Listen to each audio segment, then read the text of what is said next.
احمد پور شرکیہ میں انتہائی افسوسناک واقعہ رونما ہوا ہے۔ باپ کا سایہ جب اولاد کے سر سے چلا جاتا ہے، معصوم زندگیاں لاوارث ہو جاتی ہیں۔ چند سال قبل آئل ٹینکر حادثے نے بہت ساری زندگیاں نگل لی تھی اور بہت لاوارث معصوم زندگیوں نے جنم لیا۔ ان میں سے ایک محمد عاطف بھی ہے، جس کے والد محترم محمد نذیر احمد اس حادثے میں جان کی بازی ہار گئے تھے۔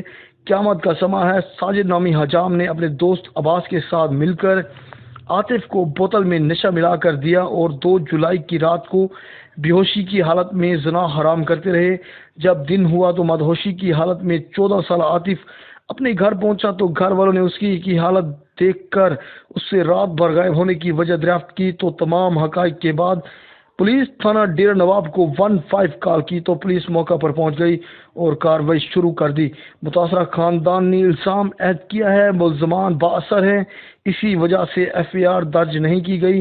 بیوہ خاتون کا کہنا تھا ساجد نام ہے میرے بچے کو چاہتے کہ واپس پوری رات کیا نہیں چاہتا، میں اتنا روندی چیختی رہ گیا جرا نا حد تو زیادہ جرا نا میری طبیعت خراب تھی کہ سویرے میں نماز واسطے اٹھیاں بچے کو جرا نیچے کہنا آ گھر تے ول 5 منٹ بعد ہی میں ڈٹھے سے گلی دے وچ ڈٹ ہویا اوندا بھائی دوچا اٹھا تے گھنتے 4 پئی تے آ سٹس اتنا کہ جرا نا روندی چیختی رہ گیا ول بننے سے تھانے وہ جرا نا کوئی انصاف کرنے کی تا انصاف میں کوئی بچے دا کہ میرے شوہر کا انتقال ہو گیا ہے، میں بہت مشکل سے بچوں کو پال رہی ہوں، قیامت کا سماں ہے، ظلم ہونے کے بعد ظالم آزادی سے گھوم رہے ہیں۔